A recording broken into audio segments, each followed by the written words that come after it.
So further, if we analyze that the purpose of the creation of the human being is to worship Allah subhanahu wa ta'ala. And when we worship Him, we benefit. It helps us. And there's a misconception that Islam is a new religion which came into existence 1400 years ago. And Prophet Muhammad, peace be upon him, is the founder of this religion of Islam. In fact, Islam is there since time immemorial, since man set foot on this earth. And Prophet Muhammad, peace be upon him, is not the founder of this religion. He is the last and final messenger of Allah subhanahu wa ta'ala. There were several messengers that came, as Allah says in the Quran. In Surah Fatir, chapter 35, verse 24, وَإِم مِّنْ أُمَّةٍ إِلَّا خَلَافِهَا نَذِيرٌ. There is not a nation or a tribe to whom we have not sent a warner or a guide. Allah says in Surah Ra'd, chapter number 13, verse number 7, وَلِكُلِّ قَوْمٍ هَادٍ.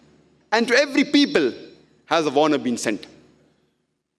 There are more than 25 messengers mentioned by name in the Quran. Adam, Noah, Abraham, Moses, Jesus, Muhammad, peace be upon them all. All of them were messengers of Allah subhanahu wa ta'ala, and all of them, they were Muslims. Muslim is a person who submits his will to Allah subhanahu wa ta'ala. And Islam is a word which comes from the root word salam, which means peace, or from salima, or silm, which means to submit your will to Almighty God. So Islam, in short, means peace acquired by submitting your will to Allah subhanahu wa ta'ala, to Almighty God, the Creator. All the messengers, they brought the same message. And anyone who submits his will to the Creator Allah subhanahu wa ta'ala, he is called as a Muslim. Quran says in Surah Al-Imran, chapter number 3, verse number 52, that Isa alayhi salam, Jesus Christ, peace be upon him, he was a Muslim. Allah says in the Quran, in Surah Al-Imran, chapter number 3, verse number 67, that Abraham was not a Jew or a Christian, but he was a Muslim. And since our Creator is one, humankind is one, even the religion should be one. That's the reason Allah says in the Quran, in Surah Al-Imran, chapter number 3, verse number 19, Inna Dina Indallahi al-Islam. The only religion acceptable in the sight of Allah subhanahu wa ta'ala, it is Islam, which is peace acquired by submitting your will to Allah subhanahu wa ta'ala. And Allah repeats the message in Surah Al-Imran, chapter number 3, verse number 85, that if anyone desires any other religion besides Islam, it will never be accepted of him. And in the Akhirah, he will be among the losers. Since our Creator is one, humankind is one, the religion is also one, and all the prophets teach the same message of submitting your will to Almighty God, worshipping Him alone and no one else.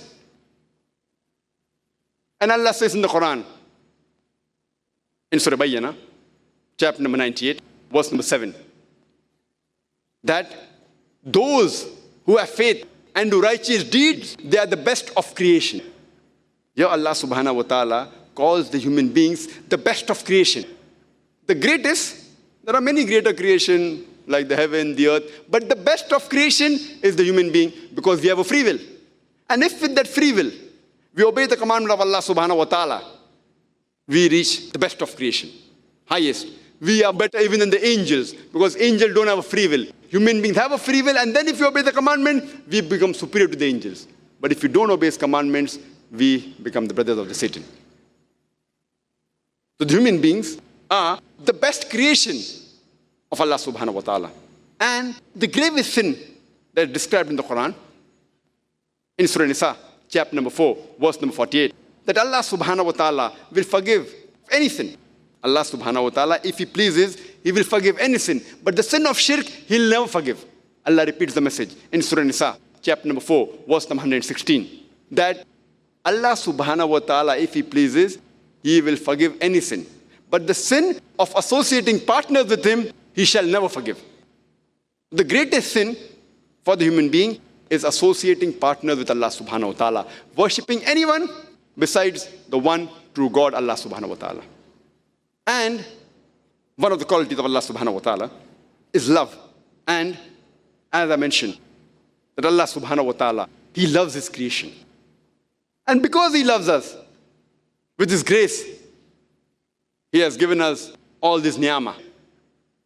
All the ni'mah that is given us, the air that we breathe, the water that we drink, all the facilities that Allah has given us, because He loves us. And those who obey his commandments, he has prepared a place for us in paradise, in the next life also. This is because of his love. The beloved Prophet Muhammad ﷺ said, it's mentioned in Sahih Muslim, point number 1, hadith number 67, that person has tasted the sweetness of the faith. Those who do 3 things. Number 1, those who love Allah and his messenger more than everyone in the world. Number 2, those who love human beings or those who love people for the sake of Allah subhanahu wa ta'ala. And number 3, those who hate to go back to disbelief from where Allah saved them and they don't want to go to the hellfire. So these people who do these 3 things, according to the hadith of Muhammad sallallahu alaihi wasallam, they have tasted the true sweetness of faith.